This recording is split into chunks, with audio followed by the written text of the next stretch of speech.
Hello friends, स्वागत है आप सभी को मेरे यूट्यूब चैनल पे। तो आज की हमारी कहानी का नाम है दूरियां।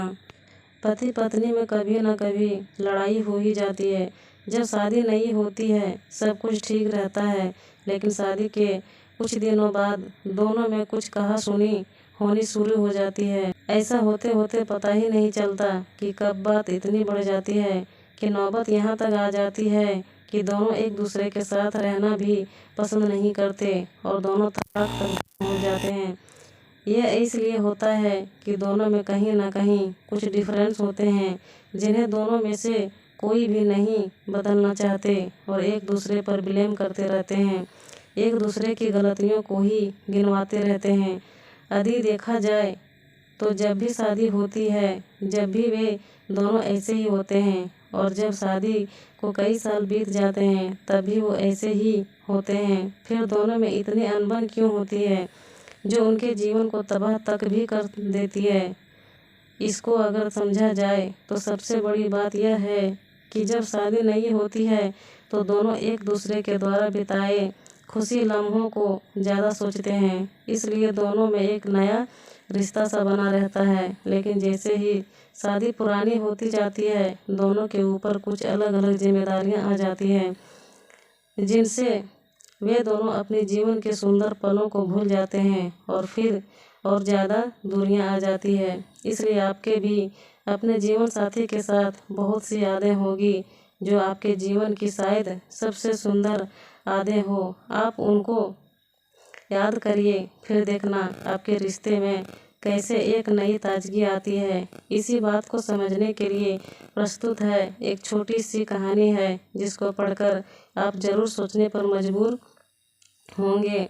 एक माँ जिसकी आज इकलौती बेटी की शादी है।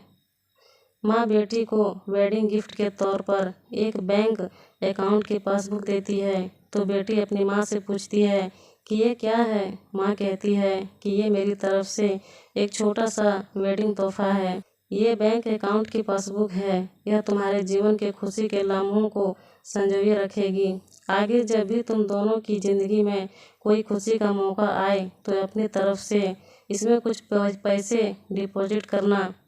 जितनी बड़ी खुशी उतनी ज़्यादा रकम, और उसके आगे लिख भी देना कि आज ये खुशी का मौका है इसलिए इसमें पैसा जमा किए हैं। आज मेरी बेटी की शादी है तो मेरे लिए भी खुशी का दिन है, इसलिए मैंने भी इसमें 1000 रुपये भी डिपॉजिट करा दिए हैं और आगे डिस्क्रिप्शन में लिख भी दिया है कि आज मेरी बेटी की शादी है इसलिए मैं 1000 रुपये इसमें जमा करती हूँ।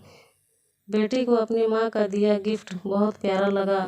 बेटी के घर जाने के बाद जब यह बात अपने पति से की तो पति को भी यह चीज़ बहुत अच्छी लगी और कहने लगा कि ये तो बहुत अच्छा तरीका है अपने जीवन के खुशी के लम्हों को फिर से याद करने का। दोनों अब इंतज़ार ही कर रहे थे कि कब इसमें अगला डिपॉजिट हो। दोनों नए नए बहाने ढूंढते थे पैसा जमा करने के। कभी कि आज हम बाहर खाना खाने इसलिए 300 रुपये, आज पहली बार शॉपिंग करने गए इसलिए 500 रुपये, आज हस्बैंड का जन्मदिन है 800 रुपये, आज वाइफ का जन्मदिन है इसलिए 800 रुपये। ऐसे करते उसमें इंटरेस्ट भी बढ़ती गई और अमाउंट भी, उसमें काफ़ी पैसे इकट्ठा हो गए थे। शादी को कई साल बीत जाने के बाद दोनों में कुछ दूरियां बढ़ने लगी। दोनों में छोटी मोटी नोक झोंक होनी शुरू हो गई थी। फिर कुछ दिनों के बाद झगड़े होने लगे। दोनों ने बात करना छोड़ दिया और एक दूसरे से खुश नहीं रहते थे। माँ को अपनी बेटी से मुलाकात किए हुए काफ़ी दिन हो चुके थे तो एक दिन माँ अपनी बेटी से मिलने के लिए बेटी के घर गई तो बेटी कहने लगी कि माँ, मैं अब और इस शादी में आगे अपना जीवन नहीं गुजार सकती। पता नहीं मैंने इतने दिन इसके साथ कैसे गुजार लिए। अब मैं इस आदमी से डिवोर्स चाहती हूँ। उधर पति भी कहने लगा कि मैं भी परेशान आ गया हूँ इसके साथ रहकर, मैं भी जीना नहीं चाहता तुम्हारे साथ, मुझे भी डिवोर्स चाहिए। माँ ने कहा ठीक है तुम दोनों अलग हो जाना, लेकिन याद है मैंने तुम्हारी शादी के दिन तोहफे में एक पासबुक दी थी। बेटी पासबुक निकाल कर लाई तो उसमें देखा कि उसमें बहुत पैसे जमा हैं। माँ ने कहा जब शादी इतनी ही बुरी थी तो पहले अपनी शादी से जुड़ी कोई याद भी अपने पास नहीं रखनी चाहिए। पहले इसमें जमा रकम को खर्च करना होगा, फिर तुम डिवोर्स ले सकते हो। दोनों ने कहा ठीक है, और अगले ही दिन बेटी पासबुक लेकर बैंक जाती है पैसे निकालने के लिए। बैंक में पैसे निकालने वालों की लाइन लगी थी, तो बेटी भी लाइन में खड़ी हो गई।